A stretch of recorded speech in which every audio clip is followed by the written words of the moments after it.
നമ്മുടെ രാജ്യത്തിന്റെ ഒരു സൈഡ് പട്ടാളക്കാരും അവിടുത്തെ നാട്ടുകാരും ശത്രുക്കൾക്കെതിരെ യുദ്ധം ചെയ്ത് മരിച്ചുകൊണ്ടിരിക്കുമ്പോൾ അതേ രാജ്യത്തിന്റെ വേറൊരു സൈഡ് ഇവരെ വിറ്റ് കാശുണ്ടാക്കാനാണ് അവർ നോക്കുന്നത്. അവരിപ്പോ ഡയറക്റ്റ് കുറ്റം പറയാനും പറ്റില്ല. It's very common in late stage of capitalism. ബോളിവുഡുകാരനെ അറിയാലോ, ബയോപിക്കും വാർ മൂവീസിലാണ് ബോളിവുഡ് ഓടിക്കൊണ്ടിരിക്കുന്നത്. ഇന്ത്യൻ ആർമി എവിടേക്ക് എന്ത് മിഷൻ ചെയ്തോ അപ്പൊ തന്നെ അതിനെ പിടിച്ച് സിനിമ ആക്കിയില്ലെങ്കിൽ ഇവർക്കൊരു സമാധാനം ഉണ്ടാവില്ല.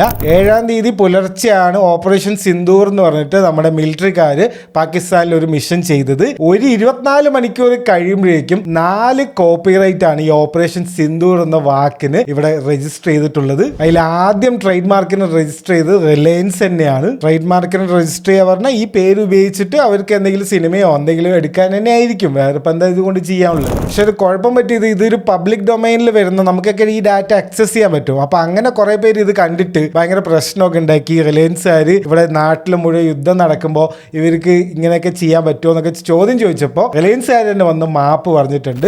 അവർ പറഞ്ഞ കാരണമാണ് കോമഡി. നമ്മുടെ റിലയൻസിലുള്ള ഒരു ജൂനിയർ ആണ് ഇത് ചെയ്തത്. വലിയ ആൾക്കാരുടെ അനുവാദം ഒന്നും ചോദിക്കാതെ ഒരു ജൂനിയർ ഒറ്റയ്ക്ക് ട്രേഡ് മാർക്ക് രജിസ്റ്റർ ചെയ്യാൻ കൊടുത്തു എന്നുള്ള ഒരു റീസൺ ആണ് അവരിവിടെ പറഞ്ഞിരിക്കുന്നത്. റിലയൻസ് എന്തായാലും ഈ ട്രേഡ് മാർക്ക് ആപ്ലിക്കേഷൻ വിഡ്രോ ചെയ്തിട്ടുണ്ട്. ഇത് ചിലപ്പോൾ മിക്കവാറും പെഹൽഗാം കിലാഡിയോ അങ്ങനെ എന്തെങ്കിലും ആയിരിക്കും പേര് വരാൻ പോകുന്നത്. ഓപ്പറേഷൻ സിന്ദൂർ എന്ന് എന്തായാലും ട്രേഡ് മാർക്ക് ഇവരുടെ കയ്യിൽ നിന്ന് പോയിട്ടുണ്ട്. ഓരോ ആൾക്കാർക്കും ഓരോ പ്രശ്നങ്ങൾ, എന്താ ചെയ്യുക.